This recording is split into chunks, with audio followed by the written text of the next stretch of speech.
हाँ जी। हेलो बच्चों। बच्चों यार, बड़े सारे बच्चों का मेरे पास फ़ोन आया। बड़े सारे बच्चों को डाउट है। कोटा से पढ़ के आए बच्चे डाउट है कि सर इनऑर्गेनिक में बड़ा लफड़ा है, केमिस्ट्री की इनऑर्गेनिक में दिक्कत है। तो कोशिश करते हैं इनऑर्गेनिक सीखने की। मेरे साथ आइए। अभी हमारी वीडियो स्टार्ट होगी, उसको देखो बच्चों। अगर देखने के बाद स्वाद आता है, अगर सब कुछ समझ में आता है, क्लियर आता है, तो आप मेरी लाइव क्लास ज्वाइन कर सकते हैं। डिस्क्रिप्शन बॉक्स में मेरा व्हाट्सएप नंबर दे रखा है और सारी मेरी डिटेल्स आपको मिल जाएंगी। आप मुझे अप्रोच करिए और आप लाइव भी पढ़ेंगे बेटा। और भी बड़ी सारी चीज़ें हैं जो आपको मिलेंगी।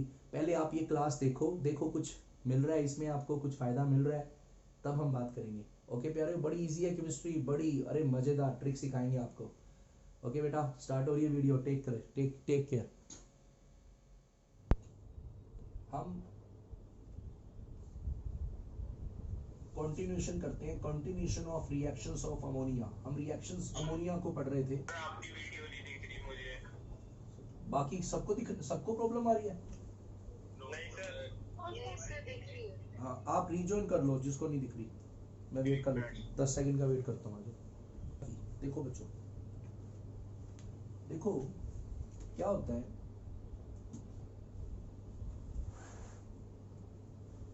कल मैंने पढ़ाई थी दो बातें। इसकी दो मैंने शक्तियां आपको बताई थी। एक तो ये कॉम्प्लेक्स बनाती है, लोन पे डोनेट करती है। हमने कॉपर 2+ सिल्वर के एग्जाम्पल पढ़े थे। उसमें एक शामिल और कर लेना, नॉलेज के लिए बता रहा हूँ। कैडमियम 2+ भी पूछा हुआ है। तो ये 4 NH3 खाता है, यानी 4 NH3 एज अ लोन पे डोनेटर, यानी लिगेंड की तरह यूज करते हैं। तो कैडमियम का बड़ा प्यारा कॉम्प्लेक्स बनता है NH3 के साथ। ये बना।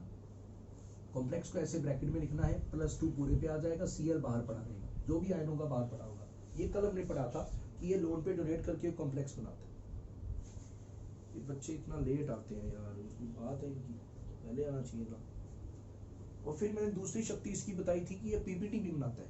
उसमें हमने जो सोल्ट ऑफ जिंक थे, वाइट पीपीटी बनते थे, एल्यूमिनियम के जेलेटिनियस वाइट पीपीटी बनते थे, और आयरन के ब्राउन पीपीटी बनते थे। वो हमने पीपीटीज भी पढ़े। आज हम आगे चलते हैं। इसकी एक बड़ी इंपॉर्टेंट रिएक्शन है वाजीवा।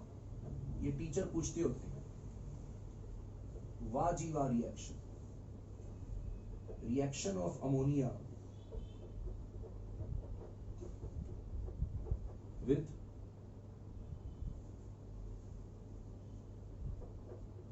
NaClO। ये प्लस है जी। अब देखो, प्लस वाला जो एसिड होता है, एसिड मैंने पढ़ाया प्लस वाला, वो मैंने पढ़ाया हाइपोक्लोरस एसिड। आप याद करिए, जो प्लस वाली एसिड होते हैं उनके नाम के आगे हाइपो, एंड में अस लगता है। और अगर उसका सोल्ट ले लें तो वो हाइपोक्लोराइट हो जाएगा, एंड में आइट आ जाता है, नाम बाकी सेम रहता है। तो इसका नाम है सोडियम हाइपोक्लोराइट। इसके साथ हमारी रिएक्शन है जी। देखो, इसको रिएक्शन को कैसे समझना है। अमोनिया की पहले रिएक्शन करवाई मैंने एक काम किया, Cl को साइड में रखा है। समझाने के लिए मैं क्या करूंगा, रट्टा नहीं मारेंगे, समझ के करेंगे। मैंने इसके H को खोल के लिख दिया। देखो, H को खोल के लिखा, और यहां से मैंने अनंथा बेटे रिएक्शन करवाई, और ये क्या बना, NaOH। NaOH अलग हो गया, पीछे क्या बच गया, NH2Cl। ध्यान से देखिए, सिंपल सी रिएक्शन है। NaOH मैंने साइड कर दिया, NH2Cl बचा। ये बहुत ज्यादा रिएक्टिव है Cl की वजह से। तो अभी रिएक्शन खत्म नहीं हुई। ये जो NH2Cl बचा, ये जो बना NH2Cl, ये दोबारा अमोनिया से रिएक्ट करता है। मैंने अमोनिया को फिर से खोल के लिखा, देख लीजिए। तो क्या बन जाएगा अनंथा बेटे, HCl, और पीछे रह जाएगा NH2। This is called hydrazine. ये हाइड्राजीन है जी। इसका जिक्र हम ऑर्गेनिक में पढ़ेंगे। NH2 एक चैप्टर आएगा एल्डिहाइड कीटोन, वहां इसका जिक्र आएगा हाइड्राजीन का। 2-3 जगह आएगा।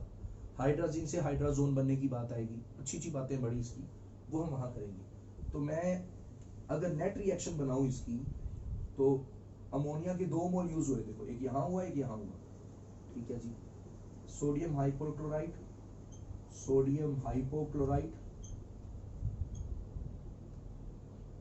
ये दोनों मिल जाएंगे जी। NaOH और HCl मिलके, पता है सारे बच्चों को पता है, NaCl वाटर बनता है, इनकी आपस की रिएक्शन है। तो सीधा मैंने इनको जब ऐड किया तो ये प्रोडक्ट बन गया। NH2Cl कट जाना है, ये चीज इससे कट जानी है। 2 NH3 ले लिए, आपका final product NH2 NH2 N2H4 भी लिख सकते हो, हाइड्रोजन। ये रिएक्शन बड़ी एक अच्छी रिएक्शन है, टीचर पूछते होते हैं, बच्चा छोड़ के आ जाता है, क्योंकि इसमें ना बुक्स में ये ऐसे लिखा हुआ है सीधा NH3 + NH3, बुक्स में सिर्फ ये लिखा है, तो इसको देख के आप रट्टा नहीं मार पाओगे, रट्टा मारोगे समझ नहीं पाओगे, स्वाद नहीं आएगा आपको कि क्या है यार इसमें क्या कर रखा है, लॉजिक नहीं समझ आएगा। लॉजिक के लिए आपको छोटा सा मैंने इसका एक मैकेनिज्म दिया, तो ये चीज याद रखोगे, आपको रिएक्शन आसानी से पता लग जाएगा क्या किसमें कौन किससे रिएक्ट कर रहा है, कैसे रिएक्ट कर रहा है। ये हमारी एक बहुत ज्यादा पूछी जाने वाली रिएक्शन है अमोनिया की। एक अमोनिया की और रिएक्शन मैं बताता हूँ। अमोनिया की ये रिएक्शन एक तरह से टेस्ट है and it is purely mains part. CBSE में बड़े टफ पेपर्स आते हैं, वहां पूछते हैं, पर आपको पता होना चाहिए, ये बड़ी इंपॉर्टेंट बात है अमोनिया की। हमारे पास एक लैब में रिएजेंट होता है Nessler reagent K2HgI4, this is called Nessler's reagent, आपने नाम सुना होगा, दिस इज नेस्लर रिएजेंट। तेरे से अलाउ करना मुझे, ये नेस्लर रिएजेंट है। अगर नेस्लर रिएजेंट अमोनिया गैस में इसमें डाला जाए, लिक्विड अमोनिया में डाला जाए, बेसिक एनवायरनमेंट में, थोड़ा सा हीट भी करना होता है, तो आपको एक बड़ा ही अच्छा एक बेस मिलता है। ध्यान से देखिए वो क्या है, वो बेस है HgOHg NH2I, इसको कहते हैं iodides of millions base plus water अपना साइड आ जाएगा, ये कंपाउंड बनता है। मैं इसका मैकेनिज्म नहीं शेयर करूंगा, बहुत आगे की चीज है, कुछ बातें अभी शेयर भी नहीं करी, वो आगे की फैमिली की भी आ जाएंगी, आयोडीन की फैमिली। तो मैं तुम्हें एक याद दिलाता हूँ अपना time, when I was in my learning period, आपकी तरह जब मैं पढ़ रहा था तो मेरे से रिएक्शन याद नहीं हो रही थी, तो मैंने एक ट्रिक निकाली थी, वो ट्रिक से मेरे को याद होगी, वो ट्रिक आपको भी बता देता हूँ। मैंने कैसे इसको याद किया था, मेरा दिमाग नहीं चल रहा था कि कैसे याद करूं, तो मेरे को ऐसे याद होगी, तब के दिमाग में बैठी हुई है। पहले तो ये समझ लेते हैं कि रिएक्शन रिएक्ट कर कौन रहा है। रिएक्शन इन नेचुरल रिएजेंट की हो रही है अमोनिया की, ये एक तरह का टेस्ट है, अमोनिया का टेस्ट है। कोई गैस अमोनिया है, ये लिक्विड अमोनिया है या नहीं है, तो उसका लिए बड़ा अच्छा टेस्ट है लैब में करने का। नेचुरल रिएजेंट की 2-3 बूंदें डालो, 1 सेकंड में आपको पता लग जाएगा कि अमोनिया है कि नहीं, उससे ये कंपाउंड बनेगा। ब्राउन पीपीटी होते हैं जिसकी, ब्राउन कलर की पीपीटी, ब्राउन प्रेसिपिटेट मिल जाएगी आपको। अब मैंने याद की कैसी, पहले क्या नाम लिखा है? Iodides of million space, iodides of million space, इसको मिलियन स्पेस कहते हैं। अलाउ करना मुझे। Okay sir. अब मैंने पता कैसे याद किया था, मैंने ऐसे याद किया था, जैसे मानो जैसे अनंथा है, अनंथा के घर फरमीत आया, तो अनंथा सो रहा है, तो अनंथा की मम्मी ने आके अनंथा को उठाया, अनंथा, ओ अनंथा थोड़ी स्टूपिड है पर कोई नहीं, मैंने ऐसी याद की, स्टूपिड बंदा स्टूपिड ही याद करेगा। अनंथा, ओ अनंथा उठ गया, हाँ मम्मा फरनीत आया है। ऐसे थोड़ा सा एक काम करते हैं, आप फरनीत को लड़की बना देते हैं एक सेकंड के लिए, अनंथा, ओ अनंथा, हाँ मम्मा फरनीत आई, तो HG, देखो मैंने ऐसे याद किया था, HG, ओ HG को उठाया, हाँ जी कौन है, NH2I। किसी के घर में किसी का दोस्त आया मिलने, तो मैंने इसको ऐसे याद किया था अपने टाइम में। आप ऐसी स्टूपिड बात ना करना, अगर ऐसे याद होता तो ठीक है, नहीं तो अपनी भी ट्रिक बना लेना। ये आयोडाइड्स ऑफ मिलियन स्पेस को याद रखने का तरीका है, ये बड़ा इंपॉर्टेंट है, हमारे पेपर्स में बड़ी जगह मेंस में पूछा जाता है। जो पैकेजेस होते हैं इंस्टीट्यूट्स के, पी ब्लॉक है, उसमें ये बहुत बार दिखता है क्वेश्चन। अलाउ कर दो बेटा, लेट। हाँ, ये 2 रिएक्शन मैंने पढ़ाई, एक अमोनिया की ये वाली, ये तो बहुत ज्यादा पूछी जाती है सीबीएसई में, ये सीबीएसई में नहीं पूछी जाती, पर आपको पता होनी चाहिए, पूछी जा सकती है सीबीएसई, क्योंकि लैब में बड़ी फ्रिक्वेंटली किया है। Iodides of million space, HG, OHG, NH2I। इसका लॉजिक बाद में बता दूंगा। सॉल्ट एनालिसिस में आता है क्या? सॉल्ट एनालिसिस में होती है। सॉल्ट एनालिसिस में आपने करी, उसमें फिर आपने उसमें मैकेनिज्म पढ़ा था अमन, सॉल्ट एनालिसिस में इसका? नहीं सर, वो एग्जामिनर कह देते हैं कि रिएक्शन लिख के दिखाओ, उसमें वाइवा में। हाँ जी। अच्छा, लो जी अब देख लो रिएक्शन। सर एक्सपेरिमेंट भी कराया था सर ने, उसमें मैंने नेस्प्लस एजेंट डालने के लिए बोला था सर ने आपको। दक्ष बोल रहे? हाँ सर। अच्छा तुमने 11th में करा है इसको?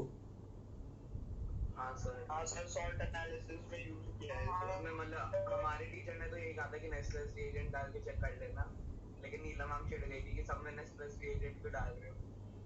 नहीं, नेस्सल एजेंट अमोनिया के लिए है हमारा, SO2 SO3 गैसेस के लिए नहीं होता ये रिएक्शन इसके लिए मैंने बताया। चलो ये थोड़ा सा अमोनिया का पार्ट था हमारा, ये रिएक्शन थोड़ी अच्छी थी, नॉलेज के लिए इंपॉर्टेंट है। तेजस्वी ले लो। हाँ जी, अब आगे की रिएक्शंस देखते हैं थोड़ी अमोनिया की और 2-4 रिएक्शन है। आज हमारा 90% हो जाएगा ये नाइट्रोजन फैमिली खत्म, फिर एक क्लास बचेगी छोटी सी। कल हम ऑक्सीजन फैमिली स्टार्ट कर देंगे, अगर ये हो जाता है खत्म। ऑक्सीजन फैमिली इतनी बड़ी नहीं है जितनी ये थी, छोटी है, और वो आपको समझनी बड़ी आसान रहेगी क्योंकि आपने मेन फैमिली कर ली। जो कंसेप्ट यहाँ यूज हुए हैं ज्यादातर वही यहाँ यूज होते हैं।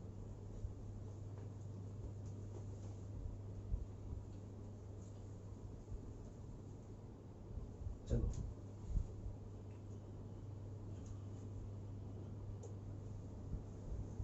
अमोनिया की रिएक्शन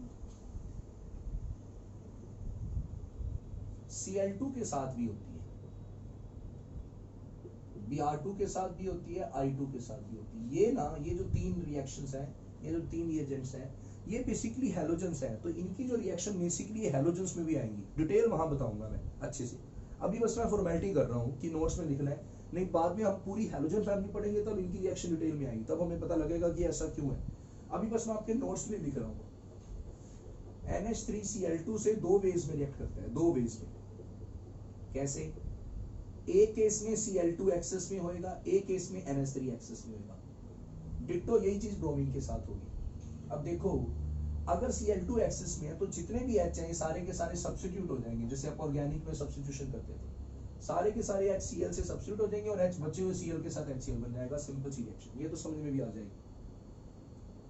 अगर NH3 एक्सेस में है, Cl2 कम है, तो हम आगे चलकर पढ़ेंगे Cl2 का ऑक्सीडाइजिंग नेचर, वो मैं आगे बताऊंगा। अभी थोड़ा मैं डिटेल नहीं बता सकता, वो कंसेप्ट फिर लैग कर जाएगा हमारा। यहाँ नाइट्रोजन -3 में, अगर NH3 एक्सेस में है, Cl2 है, तो यहाँ से NH2 ऑक्सीडाइज हो जाता है N2 गैस में। तो कहीं ना कहीं N2 की प्रिपरेशन में ये भी एक रिएक्शन ऐड हो जाती है, और ये अपने आप को ऑक्सीडाइज करेगा तो दूसरे को रिड्यूस करेगा, तो Cl यहाँ माइनस में रिड्यूस हो जाता है। और NH3 क्योंकि एक्सेस में है, तो NH3 एक आपने 11th में पढ़ा होगा कि जो NH3 होता है वो जैसे वाटर अपने आप में सॉल्वेंट है, वैसे 2 NH3 के मॉलिक्यूल जब एक्सेस में होते हैं तो एक दे देता है, एक ले लेता है। एक ने NH4 प्लस दे दिया और एक ने NH4 माइनस दे दिया। तो ये जो प्लस था वो क्योंकि एक्सेस में पड़ा हुआ है, वो Cl के साथ ये बन जाएगा, प्लस थोड़ा बहुत वाटर भी हमें मिलता दिखेगा। ये रिएक्शन है। इसका लॉजिक हम जो सेकंड रिएक्शन है, ये हैलोजन फैमिली में ज्यादा अच्छे से समझ आएगी कैसे ये रिएक्शन हुई, जब मैं Cl2 के ऑक्सीडाइजिंग बिहेवियर की बात करूंगा।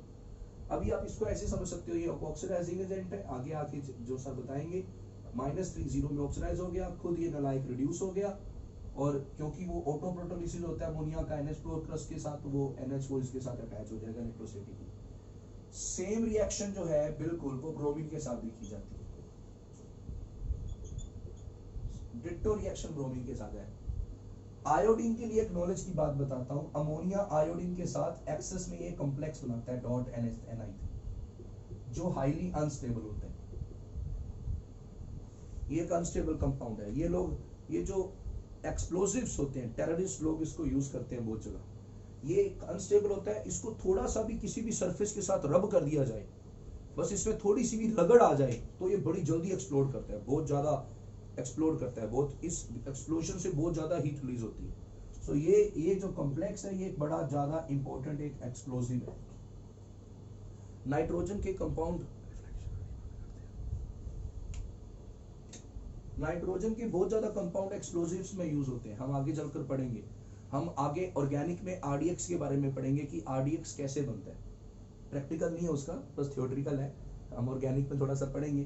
पिक्रिक एसिड आएगा, TNT आएगा, ट्राई नाइट्रोटोलोइन आएगा, कुछ इस तरह की चीजें हमें देखने को मिलेंगी कि कैसे नाइट्रोजन की चीजें एक्सप्लोसिव्स होती है। उसमें से एक मैंने अभी बताया इस नाइट्रोजन फैमिली में। सीबीएसई में नहीं पूछते इतनी बातें, रेयर, बस आपको मैंने नॉलेज के लिए बताया जी। ये आपकी रेफरेंस बुक में एडेड है, मतलब आम बुक्स में लिखा होता है कि NH3 NH3 का क्या रोल है, तो आपको नॉलेज के लिए पता होना चाहिए कि एक एक्सप्लोसिव है। हमें केमिकल्स की नॉलेज होनी चाहिए। आगे चलते हैं। हमारा reaction of ammonia with Cl2 Br2 I2 मैंने कराया, ये हो जाएगा। और अमोनिया की कोई रिएक्शन बची है? एक सेकंड सोचने दो, कुछ बचा तो नहीं ना? हाँ, एक और रिएक्शन है, ऑक्सीडेशन ऑफ अमोनिया। हाँ जी, देखो जी, ध्यान से देखो, ऑक्सीडेशन ऑफ अमोनिया, ये वैसे अगले टॉपिक में यही होना है। हमारा एक प्रोसेस है ओस्वाल्ड प्रोसेस। ओस्वाल्ड याद है बेटा? दक्ष बेटा, ओस्वाल्ड याद है तेरे को? ओस्वाल्ड का नाम सुना है पहले कभी? ओस्वाल्ड के बारे में नहीं सुना? कमाल है यार, कार्टून नहीं देखते तुम लोग? ओस्वाल्ड अपना भूल गए? अमोनिया की रिएक्शन मैंने O2 से कराई दक्ष, ऑक्सीडेशन ऑफ अमोनिया। वैसे अमोनिया बड़ा मुश्किल है ऑक्सीडाइज होना, बड़ा खतरनाक है, तो बड़ी ड्रास्टिक कंडीशन रखनी पड़ती है। तो हमने यहाँ प्लैटिनम लिया। प्लैटिनम ऐसा कैटलिस्ट है, वो इस अमोनिया के -3 में क्या होता है, ऑक्सीजन ऑक्सीडाइज होकर नाइट्रिक ऑक्साइड बन जाते हैं। टेम्परेचर हाई है जी, मुश्किल से काम होता है। और प्लस वाटर बन जाएगा, इसको बैलेंस कर लो, 4 5 4 6 आता है सीधा। टाइम नहीं है मेरे पास समझाने का, लिख करते रहना। 4 5 4 6 सब कुछ बैलेंस हो गया। लो जी, ये ओस्वाल्ड प्रोसेस है, अमोनिया की रिएक्शन। तो ना एक स्कूल के पेपर में क्वेश्चन था, गिव वन रिएक्शन, कोई रिएक्शन दो अमोनिया की, in which ammonia act as reducing agent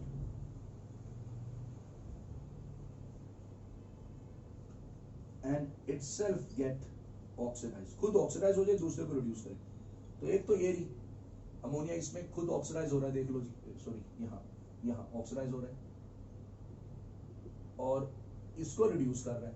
ये भी एक रिएक्शन है जिसमें अमोनिया रिड्यूसिंग एजेंट की तरह कर रहा है काम, और इसमें भी यही काम हो रहा है। अमोनिया खुद ऑक्सीडाइज हो रहा है +2 में, देख लीजिए, और O2 अपना हो रहा है, O2 को रिड्यूस कर रहा है। O2 को देखो 0, यहाँ का चार्ज 0 था, अलविदा -2 में ले गया।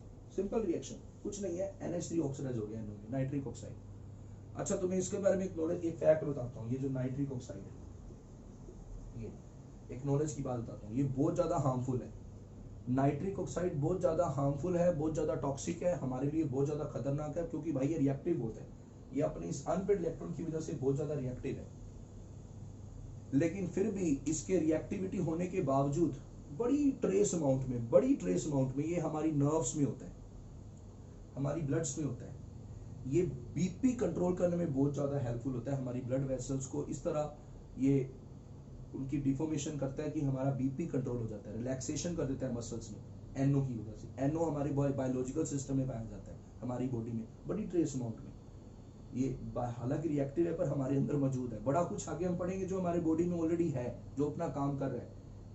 ये नॉलेज की बात याद रखनी है। ये अमोनिया की रिएक्शन थी। सबसे पहले आज मैंने अमोनिया के बारे में पढ़ाया, ये बातें कल पढ़ानी थी पर ये कंटिन्यूशन में मैंने पढ़ा। अब आज का topic of the day nitric acid. Tejaswi ले लो। हाँ जी, ये ना अगर आप पी ब्लॉक जब भी करो तो एक साल शायद आपको बर्डन आ जाए, तो आप ना ऐसे टॉपिक में डिवाइड करके पढ़ना कि पहले N2 गैस पढ़ी सारी, फिर अमोनिया पढ़ी। देखो मैंने टॉपिक्स में एक ऑर्डर में चलाया, थ्योरी बनाई इस तरह हमने, पहले N2 के बारे में लिखवाया हमने, फिर अमोनिया की बात हुई, अब NHNO3 होगा। इससे पहले एक साथ हमने पहले PCl5 की बात कर दी, PCl5 के कौन कौन से क्वेश्चन बनते हैं, फिर ऑक्साइड्स के कौन कौन से क्वेश्चन बन सकते हैं, फिर वो ऑक्सी एसिड्स के कौन कौन से क्वेश्चन बन सकते हैं, फिर हाइड्राइड्स, कैटेगरी में डिवाइड किया पी ब्लॉक, ताकि आपको डिफरेंशिएट किया जा सके, चीजें बिखरी ना हो। लेक्चर्स के हिसाब से करें, लेक्चर 1, लेक्चर 2, लेक्चर 3। तो आपको पी ब्लॉक जब भी करो आप उससे कॉपी से करना, बुक से ना करना भाई, सच्ची। पी ब्लॉक कभी बुक से ना करने की कोशिश करना, किसी भी बुक से ना करना। प्रदीप पॉर्टन से तो बिल्कुल ना करना, क्योंकि उसमें बड़ा कुछ एक्स्ट्रा दिया हुआ है, हमारे CBSE से बाहर बहुत कुछ है उसमें, रेफरेंस बुक पे नहीं करनी। पी ब्लॉक के लिए सिर्फ नोट्स करने हैं हमारे, क्वेश्चंस आपने जहां से मर्जी करो, प्रदीप से करो, सारे क्वेश्चन कॉपी में आ जाएंगे, फिर भी आप देखने के लिए देख लेना। हाँ जी, निथैलियन आया, निथैलियन, निथैलियन नहीं आया, इधर देखना, निथैलियन आया,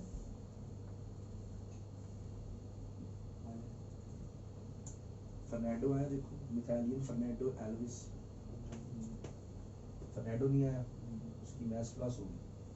मिथाइलियन उसको मैसेज करते 2 बजे आ जाए यार, तू सुन रहा है अगर मेरे को तो, एल्विस भी है, उसको भी करते मैसेज, सर तुम लोगों को मिस कर रहे हैं भाई, 2 बजे आ जाना, क्लास ना मिस करना sir. Now we have another example, ये जी बड़ा इंपॉर्टेंट है, नाइट्रिक एसिड, इसको ध्यान से सीखेंगे और बड़ा आसान है, बड़ा आसान है, कराया हुआ है, आधी चीज तो करवा दी है सर। देखो फोकस करो, सबसे पहले इस मोटो की प्रिपरेशन देख लेते हैं। प्रिपरेशन अभी मैंने लिखी, प्रिपरेशन करने का सबसे बढ़िया तरीका है इसका ओस्टवर्ड मेथड, ओस्टवर्ड प्रोसेस लगाओ। ओस्टवर्ड प्रोसेस में क्या होता है, जो पीछे हमने पढ़ी है अमोनिया, इसका ऑक्सीडेशन हो जाता है। हाँ जी, ये अमोनिया नाइट्रिक ऑक्साइड बन जाती है, ध्यान से देखो, प्लस H2O, 45, 46।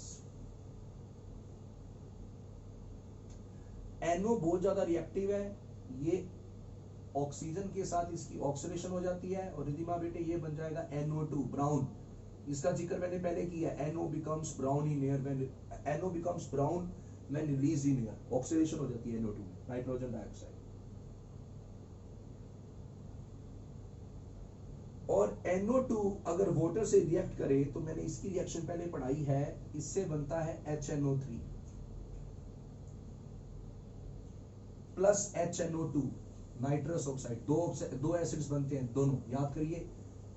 ये दरअसल क्या होता था, लिक्विड स्टेट में डायमराइज कर जाता था, याद करिए N2O4। फिर मैंने पानी डाला था तो 2 एसिड बनाए थे इससे, कैसे बनाए थे पहले मैंने ट्रिक बताई थी, इसको एज इट इज ऐड कर दो, H2N2O5, फिर इसको ब्रेक करो HNO3 में, और एक अलग कर दो HNO2 में, ये इसमें ब्रेक हो जाएगा ऐसे। तो ये याद रखना आसान होता है, HNO2। हाँ जी,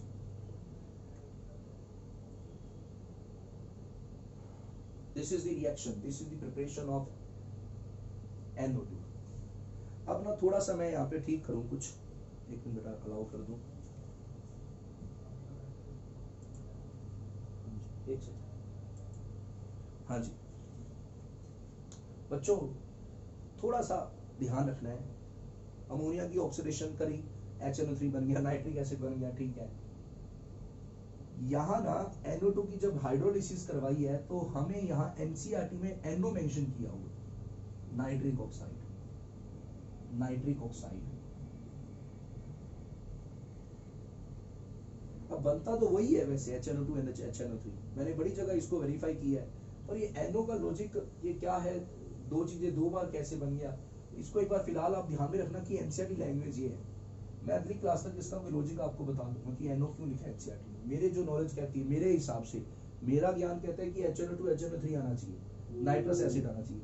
पर आपके, क्योंकि NCERT की बात है, मैं अपनी बात नहीं थोप सकता, आपके पेपर में मार्क्स ना कट जाए, तो NO2 से साथ में आप NO बनाना, उन्होंने यहाँ लिखा भी है, this NO is recycled. Ostwald process का सबसे ज्यादा फायदा यही होता है, जो NCERT के हिसाब से बोला गया है, कि इससे जो हमारा NO है वो रिसाइकल हो जाता है, फिर हमें दोबारा अमोनिया लेने की जरूरत नहीं होती।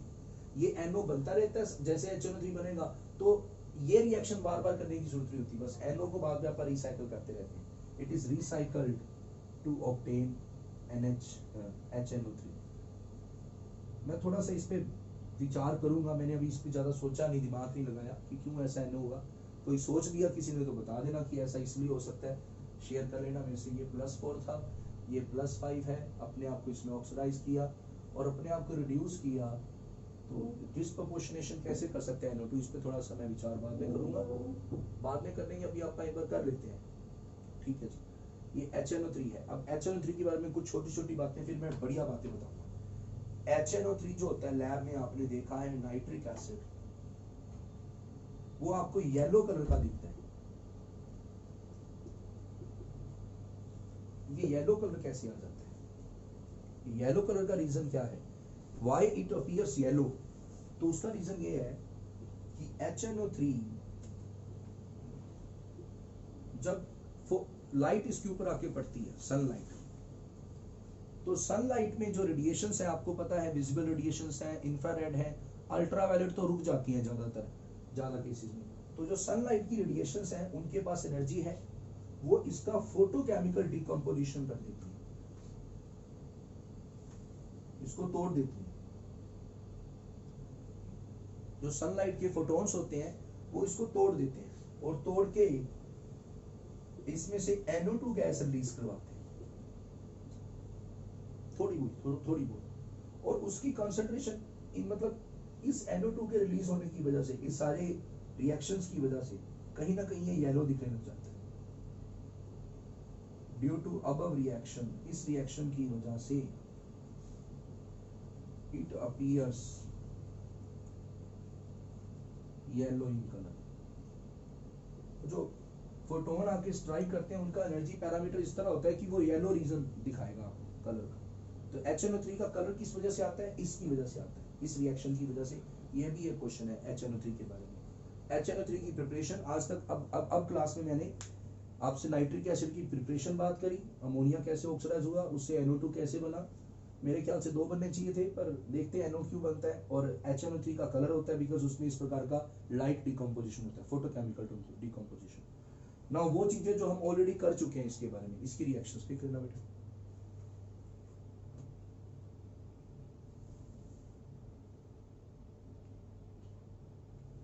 अब इसकी रिएक्शंस क्या क्या है, अमोनिया कैसे रिएक्ट करता है, HNO3 कैसे रिएक्ट करता है, बेटा समझ आ रहा है आज अच्छे से हैं जी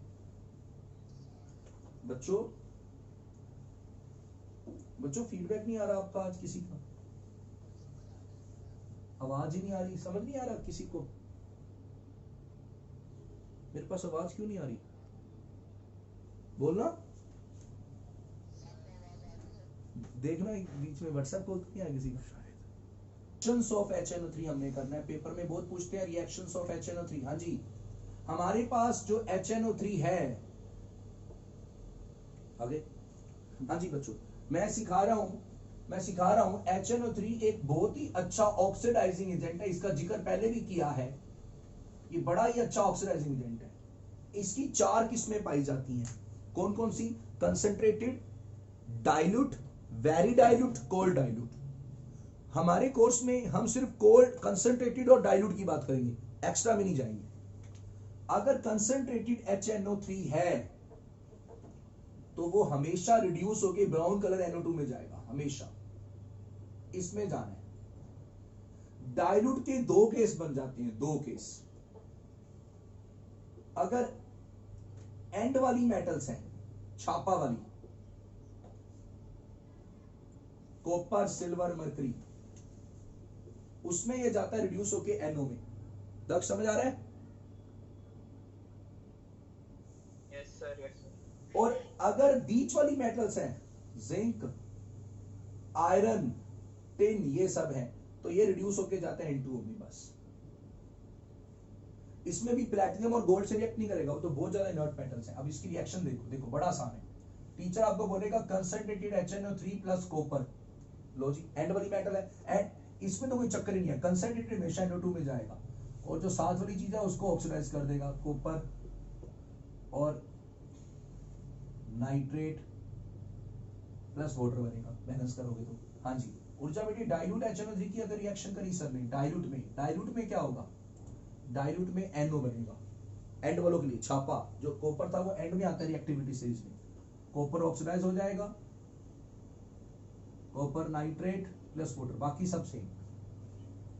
यानी कॉपर हमारा दोनों ही केसेस में सुहासनी बेटा ऑक्सीडाइज हुआ, देख लीजिए ऑक्सीडाइज किया किसने, इसने, HNO3 ने। खुद रिड्यूस हुआ, किसमें हुआ रिड्यूस, या तो NO2 में होगा या NO में होगा। अच्छा, same to same reaction Ag के साथ, हाँ जी, Ag ऑक्सीडाइज हो गया, +1, NO3 के साथ AgNO3 बन गया। अगर ये ऑक्सीडाइज होगा, ऑक्सीडाइजिंग एजेंट, तो खुद रिड्यूस हो जाएगा, NO2 वाटर। और अगर यही AgNO3 डाइल्यूट होता, HNO3 डाइल्यूट होता, तो N वाला ये भी कॉपर का ही भाई है, तो होना तो AgNO3 है, बस जो रिड्यूस प्रोडक्ट आएगा वो नाइट्रिक ऑक्साइड आएगा, NO। सेम टू सेम यही रिएक्शन मर्करी के साथ होगी, तो एक ही चीज है, ये एक कैटेगरी। हाँ जी, समझ आया भव्य अपना दक्ष बेटा? Yes sir. क्या करना है? ये डाइल्यूट के लिए बता रहे थे। सर लेकिन एक और बार बता दो प्लीज। देखो, कंसंट्रेटेड NO2 में जाएगा, साथ वाली चीज ऑक्सीडाइज हो जाएगी, ये तो बड़ा आसान है, हर बार कॉपर 2+ में जाएगा, और वो कॉपर 2+ यहाँ पे जो भी 9 पड़ा होगा उसके साथ बैठ के NO3 बनेगा। बस याद रखो, कंसंट्रेटेड जाएगा ब्राउन कलर NO2 में, और डाइल्यूट जाएगा NO में। और जो कॉपर करेगा, copper, silver, mercury, same reactions, इनकी रिएक्शंस बिल्कुल सेम है। तो कॉपर की याद होगी, सिल्वर, मरकरी की अपने आप याद होगी। क्या तरीका है याद में? एंड में इकट्ठे आते हैं, सिमिलैरिटी ये है। अब जिंक बीच में आ गया, तो जिंक में कंसंट्रेटेड इसमें भी सेम है, कंसंट्रेटेड इसमें भी सेम है। क्या सेम है? क्या बनेगा इसमें रिद्धिमा? जिंक ऑक्सीडाइज हो जाएगा, जिंक नाइट्रेट बन जाएगा, कंसंट्रेटेड NO2 में जाएगा, बड़ा सिंपल। और अनुष्का बेटे, अगर जिंक डाइल्यूट HNO3 से आएगा तो वही बात, तो जिंक ऑक्सीडाइज होएगा, NO बना देगा। नहीं NO नहीं बनेगा, इस बार बीच वाली मेटल्स है, नाइट्रस ऑक्साइड। रिफा बेटे, इस बार नाइट्रस ऑक्साइड बनेगा, नाइट्रस, वही लाफिंग गैस जिसका जिक्र पहले भी किया था। और डिट्टो यही रिएक्शन जो N2O बनी विद आयरन और टिन के साथ भी देखी जाएगी, ये बने डाइल्यूट बने, कंसंट्रेटेड की नहीं। कंसंट्रेटेड में आयरन में कुछ हो जाता है, दिखाता हूं बेटा, समझ आया? हाँ जी, मैं आपको पढ़ा रहा हूं, मैं आप लोगों को पढ़ा रहा हूं कि ये HNO3 कैसे ऑक्सीडाइजिंग एजेंट है, देख लेना तेजस्वी। अब और देखो इसकी रिएक्शन से, इतनी तो मैंने पहले भी कराई है, ये आपके नोट्स में ऑलरेडी एडिड है, फिर ऐड करना है, फिर से ऐड करना है, इफेक्टिव तभी होगा। हाँ जी, अब सुनो मेरी बात, सुनो मेरी बात सुनो।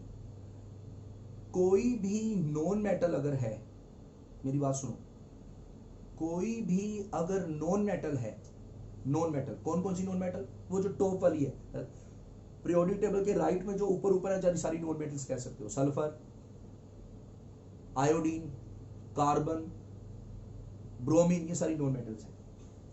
फॉस्फोरस, तो जैसे फॉस्फोरस की रिएक्शन HNO3 से कराई, सुनो मेरी बात, तो कोई भी नॉन मेटल के साथ कोई भी ऑक्सीडाइजिंग एजेंट पता है कैसे रिएक्ट करता है? ये आगे भी रिएक्शन देगी, यही रिएक्शन डिट्टो आगे चलकर थोड़ी देर में सल्फ्यूरिक एसिड करेंगे, आगे आने वाली क्लासेस में वो भी यही काम करेगा। तो वो भी नॉन मेटल का कुछ पता है क्या करेगा? हर बार नॉन मेटल ऑक्सीडाइज होकर इक एसिड बन जाती है। अगर मैं नॉन मेटल हूं तो मैं ऑक्सीडाइज होकर मेरा इक एसिड बन जाएगा, हिशांत का हिशांतिक एसिड बन जाएगा अगर मैं नॉन मेटल हूं। तो फॉस्फोरस का इक एसिड कोई है, हाँ, फॉस्फोरिक एसिड बन जाएगा, क्योंकि नॉन मेटल है। रट्टा मारोगे कभी याद नहीं होगा, और क्योंकि कंसंट्रेटेड है तो NO2 तो बनना ही बनना है, प्लस H2। डाइल्यूट की कोई रिएक्शन नहीं है, नॉन मेटल से डाइल्यूट रिएक्ट नहीं करती, कंसंट्रेटेड रिएक्ट करती है, वाटर रिएक्ट नहीं करता, तो उसका पोटेंशियल कम हो जाता है। अगर सल्फर की रिएक्शन करवाएं, सल्फर भी नॉन मेटल है, एसिड, बताओ जी, कोई बच्चा बताए मुझे क्या बनेगा? शाबाश शाबाश शाबाश, इक एसिड बनते जाएंगे। आयोडीन का क्या बनेगा? शाबाश, बोलो। Iodic acid. Iodic acid HiO3 होता है, P ब्लॉक में आगे चलकर आएगा iodic acid, plus NO2 plus water. Carbon का क्या बनेगा? बोलो ना। कार्बोनिक एसिड पर, ये कार्बोनिक एसिड इतना स्टेबल नहीं होता, ये डिकम्पोज हो जाता है। किसमें डिकम्पोज होता है? CO2 और H2। H2 मैंने लिख दिया पहले से, हाँ बस NCERT में देख लीजिए। और एक रिएक्शन हमने 11th में पढ़ी है, पता है क्या? सुनो, देखो आप, ये जितने भी मेटल्स हैं, देखिए जिंक है, कॉपर है, सिल्वर है, और भी बड़ी सारी मेटल्स हैं, इनकी कैटेगरी में हमने करी है। आयरन भी कहीं ना कहीं है, तो बच्चों ये कंसंट्रेटेड के साथ बड़े प्यार से रिएक्ट कर रहे हैं। तो ये मेटल्स खुद या इनके बने हुए एलॉयज, ये मेटल्स खुद या इनके बने हुए एलॉयज का अगर आप कंटेनर लोगे और उस कंटेनर में HNO3 डालोगे तो रिएक्शन हो जाएगी, हमारी सारी की सारी मेटल गल जाएगी, खराब हो जाएगी, रिएक्ट कर जाएगी। अगर मुझे HNO3 को किसी कंटेनर में रख के ट्रांसपोर्ट करना है तो अगर इनमें से किसी मेटल के कंटेनर में रखा तो भाई साहब जी हैप्पी बर्थडे हो जाएगा, रिएक्ट कर जाएगा, उसको आप ट्रांसफर नहीं कर पाओगे। तो मैंने 11th में जिक्र किया था, कोई बच्चा मुझे बताए कि एक ऐसी मेटल होती है जिसके अंदर HNO3 रख के उसे ट्रांसपोर्ट किया जा सकता है, बताओ वो कौन सी मेटल है? एल्यूमिनियम। शाबाश, very good very good very good very good, बहुत अच्छे। एल्यूमिनियम ऐसी मेटल है जिसमें HNO3 ट्रांसपोर्ट किया जा सकता है। क्यों किया जा सकता है? तो कर सकते हैं। ऑक्सीडाइजिंग ऑक्सीडाइज हो जाता है ना। नहीं ऑक्सीडाइज होता है, पर करता क्या मेन? ऑक्सीडाइज तो ये भी हो रहे हैं।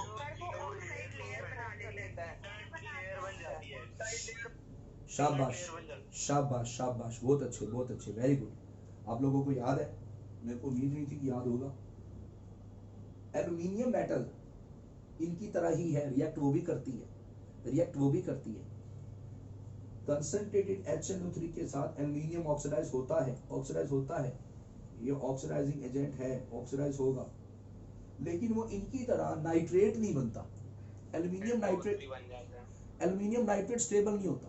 एल्यूमिनियम का कोई भी कंपाउंड, एल्यूमिनियम को एक ही लत पड़ी है पूरी केमिस्ट्री में, मेरे को Al2O3 बनाना है, तो एल्यूमिनियम हमेशा ऑक्सीडाइज होकर Al2O3 में जाएगा, which is the oxide of aluminium, and it exists in form of oxide layer.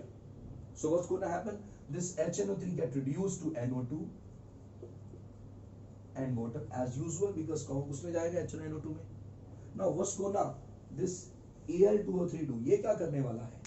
ये ऑक्साइड लेयर बन के पूरे एल्यूमिनियम में फैल जाता है। मतलब जैसे मानो ये एल्यूमिनियम की दीवार है और अभी एल्यूमिनियम HNO3 हमने रखा ही है, तो टच किया है, टच करके सारी रिएक्शन स्टार्ट हो गई। तो अभी रिएक्शन थोड़ी सी हुई थी कि इनके बीच में HNO3 और दीवार एल्यूमिनियम के बीच में ये लेयर आके बीच में आ गई। अब ये बॉडीगार्ड बन गई एल्यूमिनियम का, इसलिए रिएक्शन होने के बाद ये एल्यूमिनियम ऑक्साइड लेयर बन गया, जो पीछे बचा हुआ एल्यूमिनियम उससे रिएक्ट होने नहीं देगा।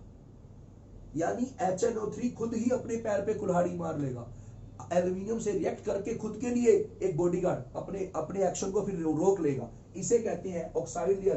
This oxide layer inhibit further reaction.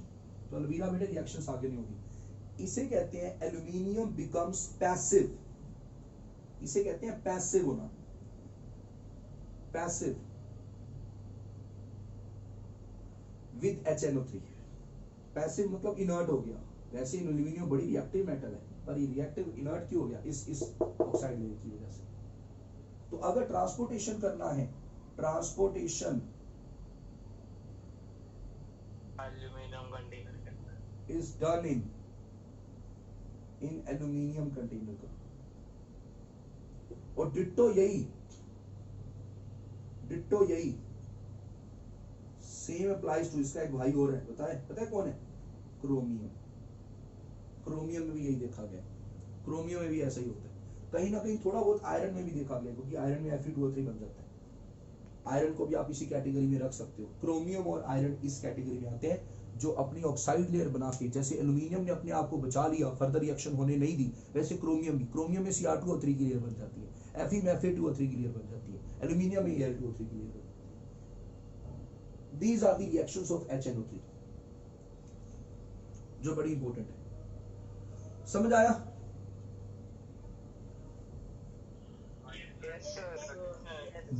बस ये देखना है कि डाइल्यूट है या कंसंट्रेटेड है। अमन, प्रथम, सेजल, कुछ बच्चे हैं। आपको मैं बता देता हूं कि कोल्ड डाइल्यूट और वेरी डाइल्यूट क्या करता है। सुन रहे हो आप? मैं आपको बताता हूं सेजल, बस इनके लिए नहीं है बात, नॉलेज के लिए बता रहा हूं। कोल्ड डाइल्यूट और वेरी डाइल्यूट में क्या होता है? जो कोल्ड या वेरी डाइल्यूट होगा उसमें अमोनियम आयन बन जाएगा, अमोनियम में जाएगा। जो कोल्ड डाइल्यूट है वो अमोनियम में जाएगा। वेरी डाइल्यूट जहां तक मेरा याद है NH2OH में जाएगा। आप एक बार चेक कर लेना किसी रेफरेंस बुक से, नहीं तो नेट पे चेक कर लेना। Reactions of very dilute cold dilute में से एक अमोनियम में जाता है, मतलब रिड्यूस होकर अमोनियम में जाएगा। ठीक है?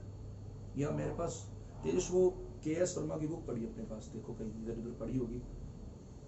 के.एस. वर्मा जो दिल्ली यूनिवर्सिटी के लेक्चरर हैं, देखो ग्रीन कलर की बुक है। हाँ यही जो मेरे को तो इसमें लिखा होगा। एक मिनट बेटा मैं बोल देता हूँ इनको, मेरे को थोड़ा धुंधला है वो।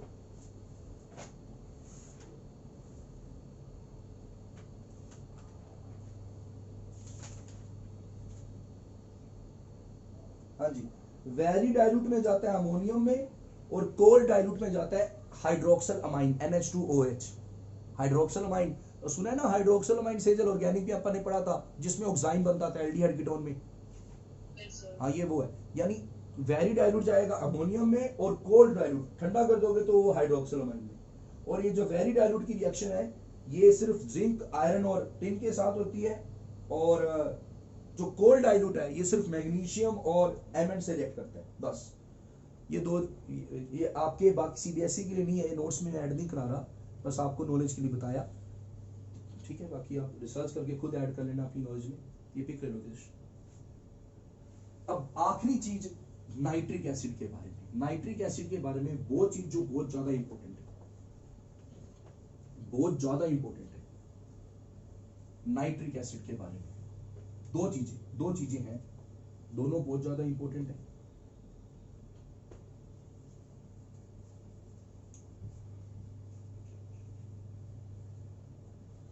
Listen, we have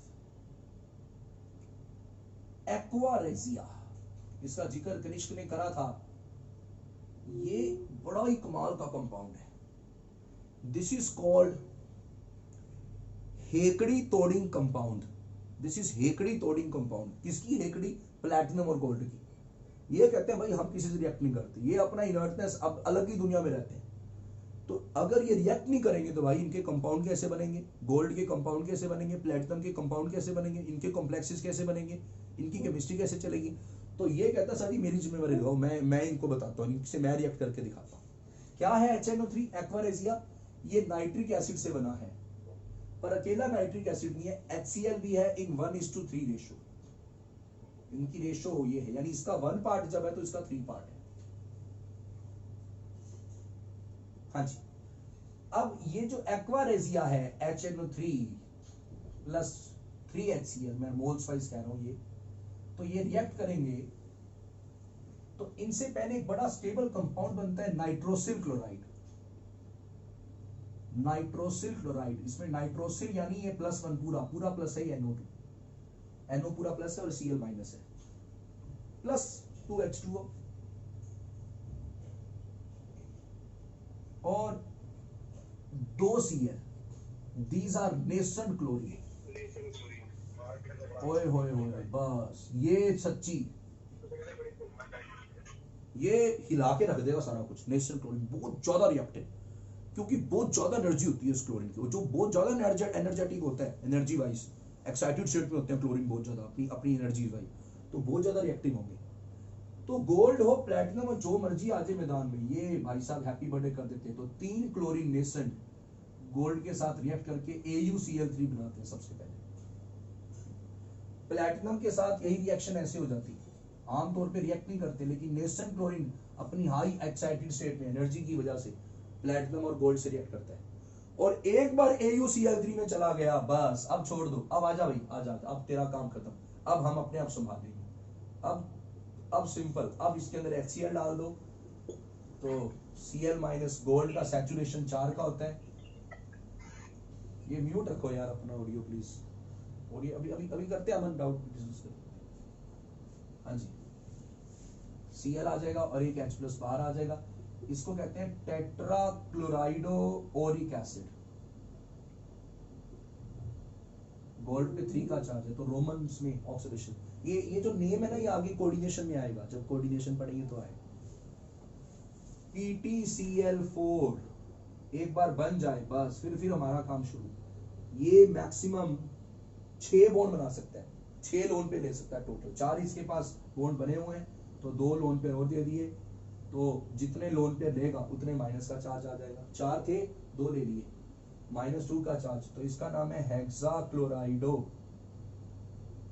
प्लैटिनिक acid 4. So these are the reactions of gold and platinum. So this aqua regia, it is used to dissolve inert and noble metals. Noble metals कौन कौन सी metals? Gold and platinum, और उससे उनके compound बनते हैं। ये reaction ये कर देते हैं इनकी क्लोरीन से। उसके बाद फिर HCl आगे मोर्चा संभाल लेते हैं। मतलब देखो, किसी को समझ नहीं आया, बड़ा आसान है। वो क्लोरीन मिल रही है हमें वहां से, जितनी मर्जी लेते रहो वहां से।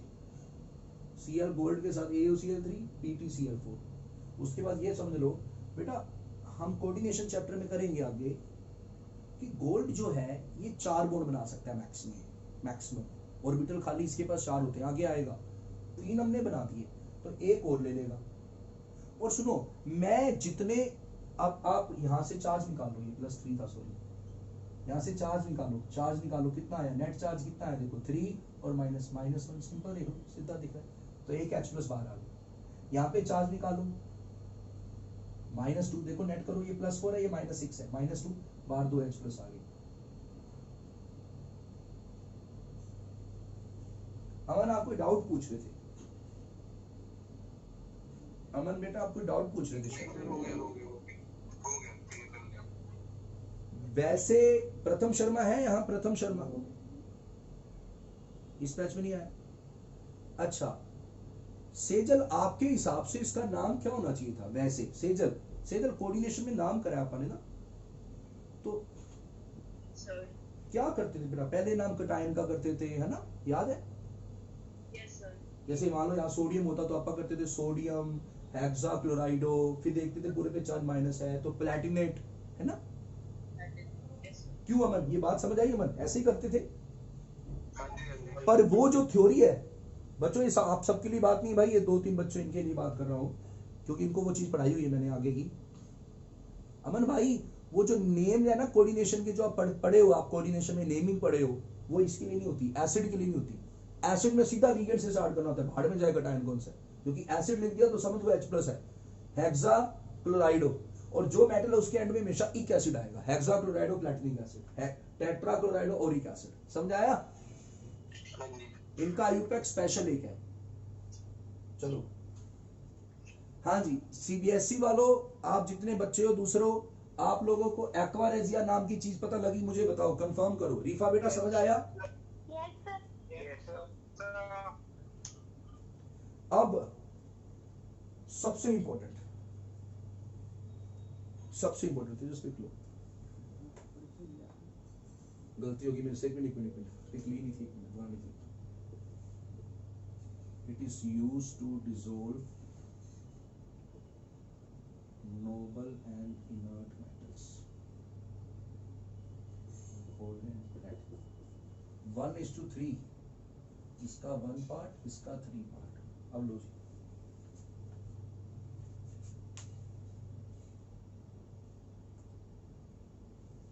हाँ जी,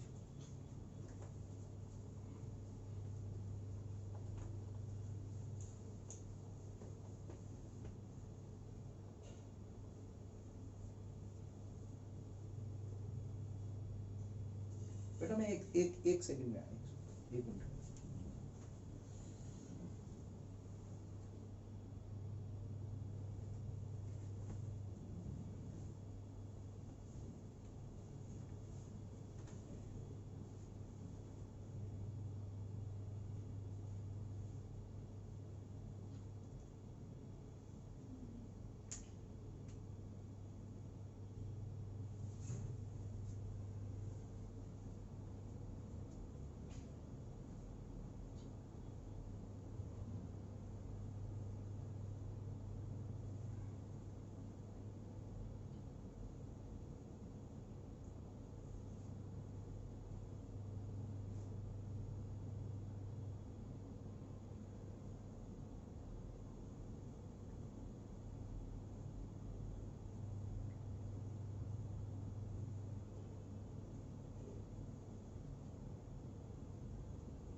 कर लेना है। हाँ जी, आखिरी टॉपिक एक टेस्ट है, ब्राउन रिंग टेस्ट।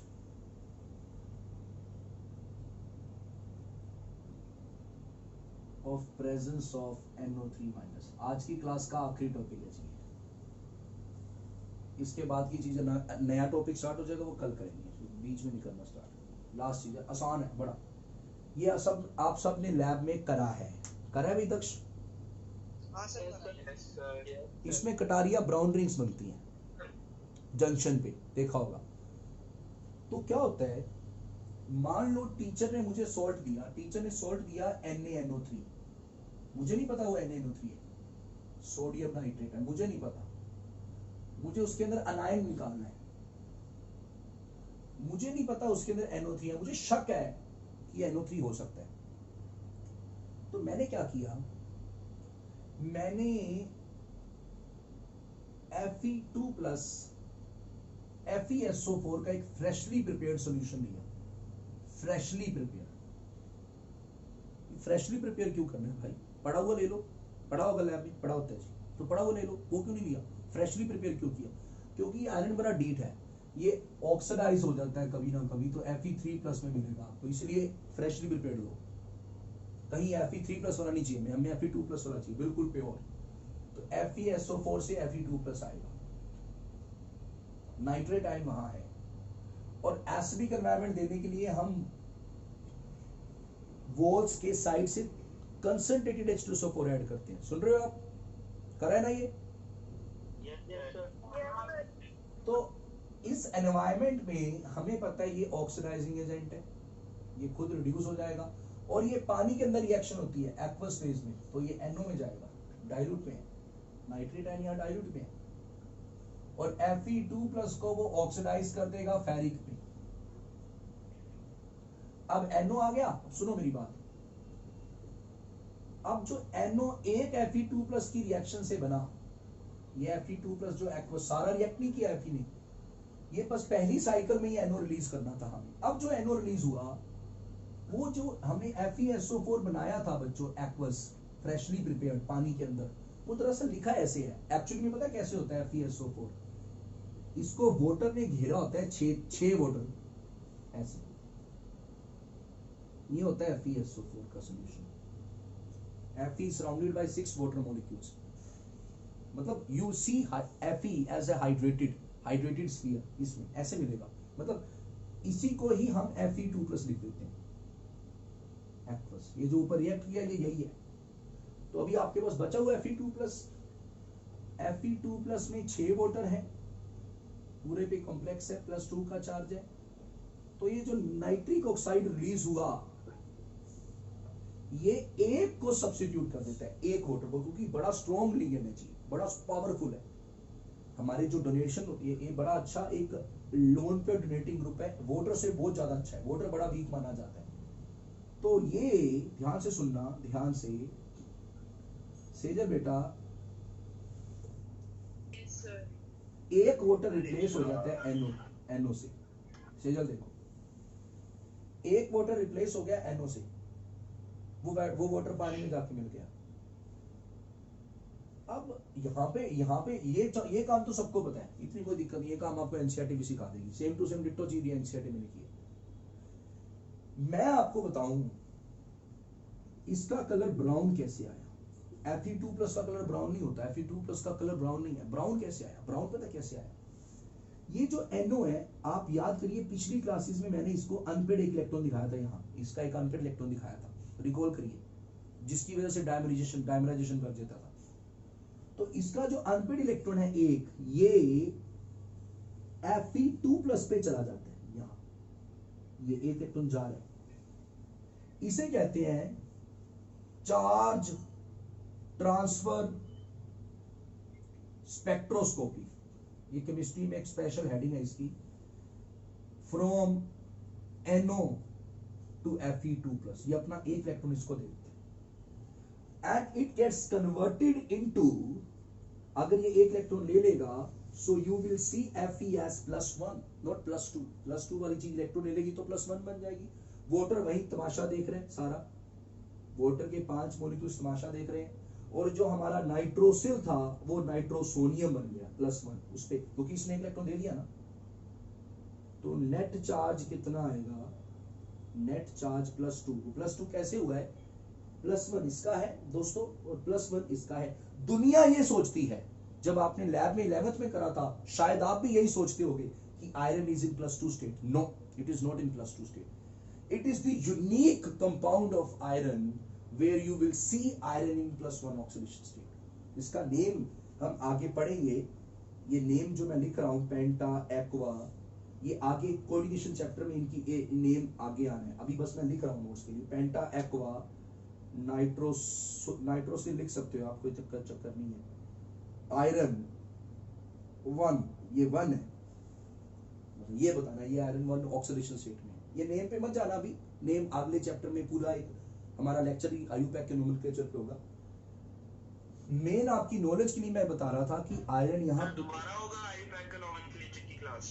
अरे वो एक ऑर्गेनिक वाला आयुपैक था, वो ऑर्गेनिक का था। इनऑर्गेनिक में जो कॉम्प्लेक्स होते हैं इनके ऊपर चैप्टर आएगा, इसका ही आयुपैक नोमेनक्लेचर। आयुपैक सिर्फ ऑर्गेनिक में डील नहीं करता ना, ऑर्गेनिक हम 11th में पढ़ लिए, अभी 11th ऑर्गेनिक की फिर भी दोबारा करवाओगे? नहीं बेटे, इनऑर्गेनिक की नेमिंग, ये जो कॉम्प्लेक्स लिखे हैं इनकी नेमिंग ये हमारे आगे चैप्टर में है। जो नोवा यूनिट है ना कोऑर्डिनेशन केमिस्ट्री, वहां इनके नेम बताएंगे, ये जो लिखा हो नाम वहीं से आएगा। तो अभी नाम पे अब अपना ध्यान मत लगाना, आप ये रिएक्शन समझो। पहले नाइट्रेट आयन अपना ऑक्सीडाइजिंग एजेंट से Fe2+ को Fe3+ गया और खुद वो बन गया सुहासिनी बेटा नाइट्रिक ऑक्साइड, जो उसका बिहेवियर का डाइल्यूट में उसमें जाते हैं, ये डाइल्यूट बिहेवियर है। और नाइट्रिक एसिड नाइट्रिक ऑक्साइड जो बना NO, उसने एक वाटर को हटा दिया। यहां तक आपने लैब में करा है। यस रिधिमा बेटे, can you hear me? Ridhima ये इस बैच में रिधिमा नहीं है, दूसरे बच्चे। हाँ जी धनंजय बेटा, यस सर। ये आपने करा है लैब में या नहीं करा? याद नहीं मुझे, सॉल्ट एनालिसिस कर लिया। चलो कोई बात नहीं। ये Fe2+, ये दुनिया सोचती है कि ये ब्राउन रिंग्स है। ब्राउन रिंग इसकी नहीं बनती भाई, ब्राउन रिंग्स इसकी होती है, इसकी। ये चेंज हो जाता है, इसमें NO का एक इलेक्ट्रॉन इधर चला जाता है। sp3 हो गया, sp3d2 क्या?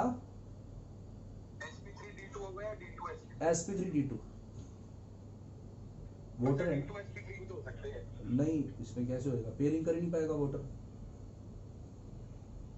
पेयरिंग वाटर नहीं कर पाएगा ना भाई, पैरामैग्नेटिक होता है हाईली। ठीक है, अभी यहाँ पे ये बातें नहीं करते, मैंने दूसरे बच्चे डाउट में आ गए, ये sp3d2 इनको नहीं पता। ठीक है सर। आप लोग समझिए बेटा, समझाया आप लोगों को सारा? हाँ जी। Yes, sir. Use of HNO3 self notes बनाने का, एनसीईआरटी से ढूंढ लेना जहां से मुझे ढूंढने का। ये इस तरह हमने आज नाइट्रिक एसिड का टॉपिक पूरा किया। कल हमारी जो क्लास होगी, कल लास्ट क्लास नाइट्रोजन फैमिली की, उसमें सिर्फ फास्फोरस के बारे में पढ़ेंगे, सिर्फ फास्फोरस के बारे में। Red phosphorus. लास्ट स्टेप एक बार फिर से बता दो प्लीज। कौन सा बेटे? सर आपने बोला इलेक्ट्रॉन गया, उसे एक बार फिर से बता दो सर।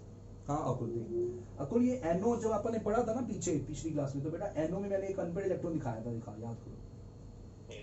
तो यही अनपेड इलेक्ट्रॉन इसका ट्रांसफर हो जाता है Fe2+ के पास, इसे कहते हैं चार्ज ट्रांसफर स्पेक्ट्रोस्कोपी।